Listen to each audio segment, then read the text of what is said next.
If you ever lived in North America or in Canada, you are probably familiar with the consumerism practices that are very much developed over there. And by moving to a different country, I am in Spain, for those of you who do follow me. If you are new, welcome. My name is Valentina. In this video, we are going to be talking about minimalism and decluttering your life. So as I was saying, I moved here about a year ago with my kids, with my family, and I became a minimalist unwillingly. I was basically forced because my house was not ready. It's still not ready. I can't even go there. And all of my belongings, everything that I brought with me from Canada, it's in a storage in a nearby city because there was no big enough of a storage for all the things that we brought in the city that I'm in. I live in Benidorm. So I'm telling you, by unwillingly having all of my things in a storage, I was taught a very valuable lesson. And that is a lesson of minimalism. So I came last summer with whatever I had in my luggage for summer, for fall. Everything else was brought in a container, which is still sitting in a storage in a different city. And I started living my life without even realizing it with all of the things that I had. Currently, I am in an apartment, and whatever I brought here is what I've been using for the last year. I barely did any shopping, and one of the main lessons that I learned when I slowed down on my shopping, I realized how many things I already have.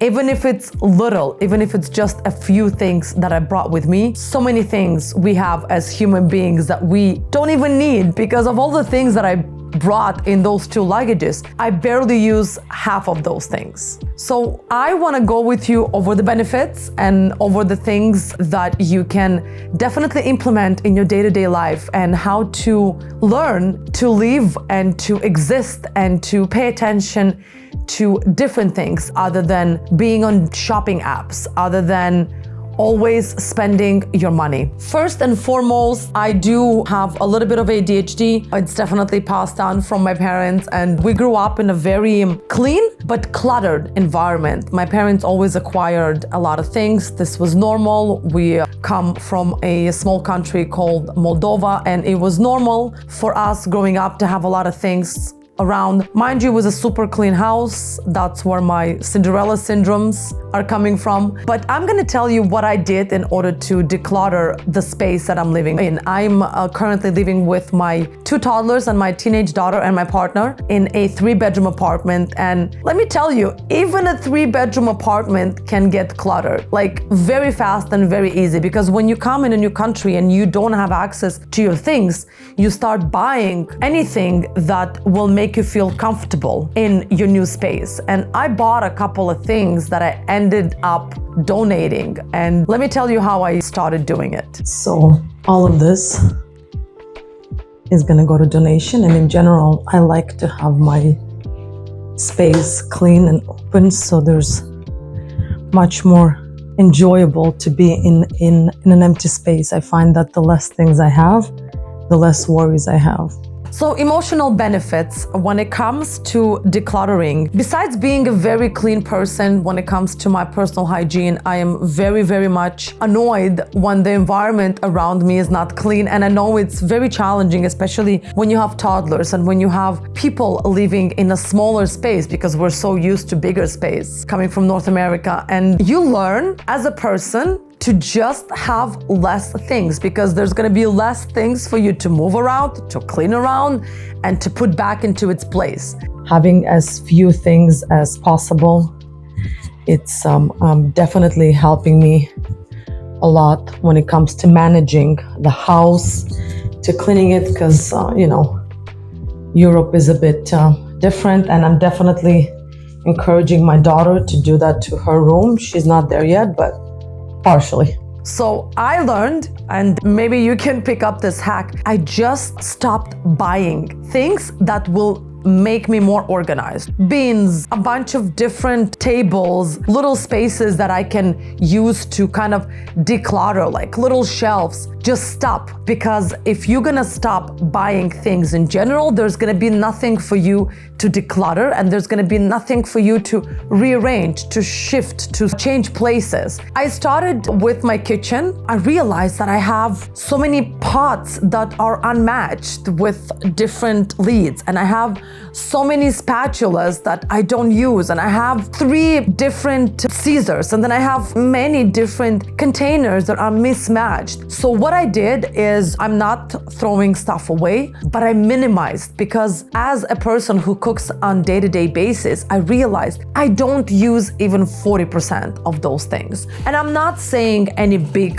clutter machinery, anything that you use when you cook, but those little things that do take up that much space on your kitchen counter, in your cabinets, I got rid of, I would say, half of it. I don't need 5 cutting boards. You really don't need 3 different bread knife cutters. Like, it's unbelievable how much we acquire thinking that, oh, an extra one wouldn't hurt.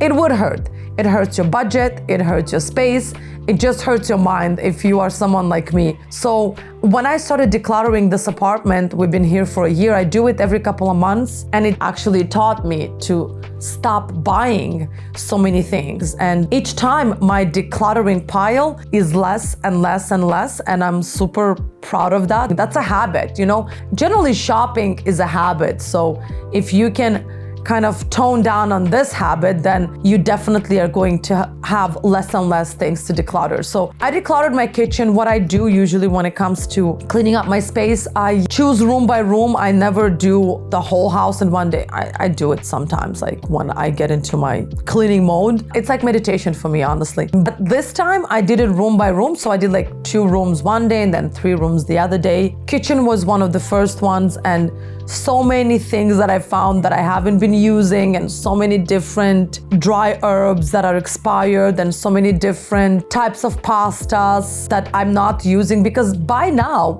and if you have a family, you already know what are their preferences. And every time I go shopping, I'm like, I should try this. Maybe they're gonna like it.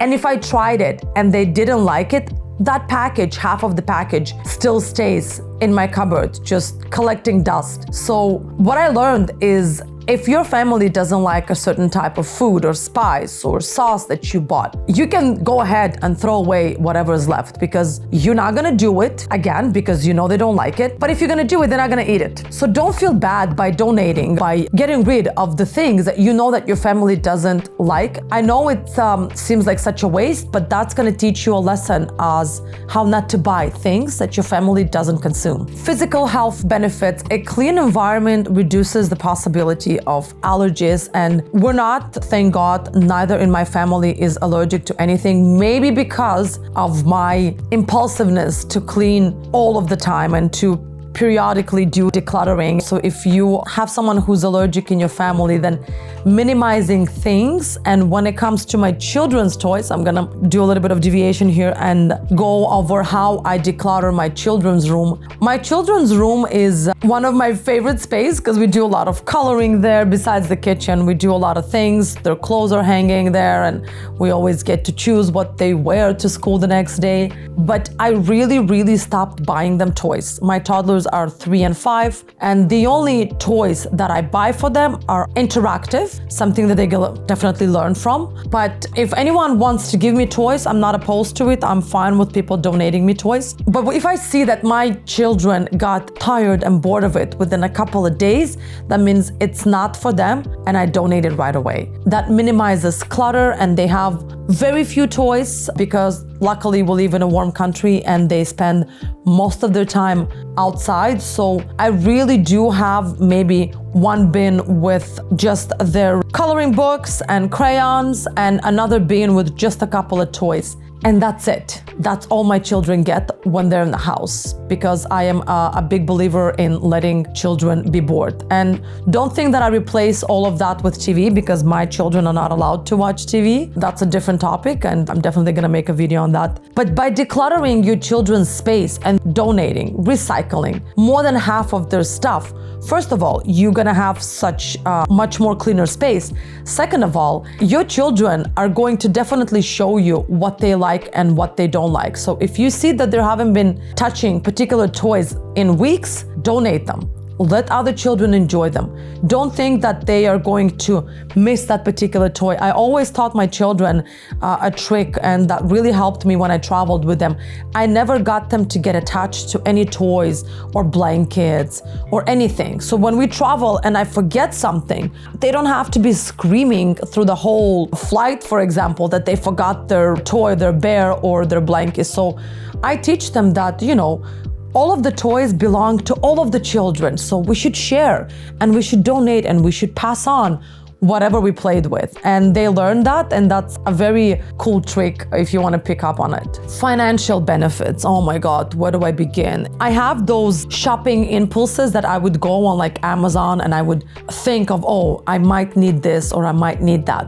But if you get a package from Amazon and you're not excited to receive it and you don't know what's in the package, that means you shouldn't have shopped for that thing. And I am guilty of that 100%. Every time we get an Amazon package, I'm like, what is this? And then I'm thinking, Valentina, if you don't know what's in that package, you probably don't need it as much. So I really stopped having those impulses. And one of the things that I did is I removed the apps from my phone and I only left it on my laptop. So if I really need to buy something, that means I'm doing the intention. I'm sitting in front of my laptop and I'm intentionally buying something. That means I actually need it. One of the apps that can actually help you do that, it's called Opal. I just learned it from my favorite YouTuber, Ali Abdaal. He recommended it. This app, it's free. It actually blocks whatever apps you have on your phone and you don't have access to them and you cannot unblock it. So you just set up a time, whatever websites, whatever apps you are inclined to use mostly. And you probably know yourself by now, so you know when is the time for you, when you are mostly inclined to do that sporadical shopping. Make sure you block that particular time, either in the evening or in the morning before the kids wake up or when you have your lunch break. Make sure you block it. And if you still want to use that app and if you still want to shop for that particular thing 5-6 hours later when the block comes off, that means you actually need it. But the best thing is just delete the apps of your phone. You're gonna really save a lot of money. Environmental benefits. Promote sustainability. Every time I recycle something, I feel so bad and I'm always thinking like, oh my God, I do have so many things. I still end up recycling 2-3 bags every time I declutter my house. And it makes me feel kind of bad because I'm sure most of us are familiar with how cluttered is our environment besides our houses. And if all of us collectively would stop buying things we don't need, there would be that much less things to recycle and to donate and to declutter from our houses. So another thing that it's really important if you're trying to make your first step towards minimalism is sustainability. Think in the long run. Think where all of these belongings go. They still need to be recycled, burned, melted. Something needs to get done with them. And that's not quite safe for our planet. Create a sense of control. I cannot stress enough how much control you will have over your life when you have control over your environment and how many things you have. Going to sleep in a non-cluttered bedroom when your nightstand has only a book and maybe a charger for your phone. When your kitchen has just a couple of plates enough for family members because you can always wash them. You don't need to have 25 plates. Working out, stretching in a clean, non-cluttered environment. One thing I can say for certain is stretching in a fully decluttered and clean house is, at least for someone who suffers partially from ADHD, it's extremely satisfying and it's so good for my mind and for my brain. I feel like I decluttered my head when I take out things I don't need in the house. So if you are debating whether or not, or if you don't have the time, find the time because it's very important. It's such a weight off your shoulders. It's giving you so much clarity over the things that you have. And this is definitely the first step towards minimalism. This is my first step. I'm embarking on this journey 100%. There's so many benefits to it. I've already been doing it partially for the last year, but this time I'm actually going to stick to it. It's all about being in control of what you own in your house. And then this way, every time I look around of my house and each and every room, I know exactly where what is and what I can find if I open my closet or if I open my cabinets. So I have to finalize my video off my phone because my camera, for some reason, stopped working. I have no idea why. I'm gonna have to look into that. Again, not a reason to go and buy another camera. Everything can be fixed. But I was talking about having control over your life when you have less things in your house. And it's definitely a big lesson for me because now I know where it's what and what I need if I need something. But generally think of it that way. We live in such a consumerism era. So don't play the games. Don't give in. Make sure you save your money. Make sure you save your time. It's going to be that much easier for you as a person, especially if you're in a new country or if you have small children. It definitely makes a difference when you have less things. Thank God we live in the 21st century. There's dishwashers. If you have only 5 plates, there's washing machine. You can always do a load of laundry and you don't have to necessarily have too many things. And I really learned that in the last year by unwillingly becoming a minimalist. And this is definitely my first step, and I'm going to keep you updated how it's going and how I am coping with it, because I do have the inclination and I do want to go on a shopping rampage, but I'm really holding myself back. I'm trying to be as smart when it comes to my money. But yeah, that's all I wanted to cover. I wanted to go over a couple of benefits and how I do my decluttering. Please do leave me a comment how you declutter your life, and I will see you in my next video.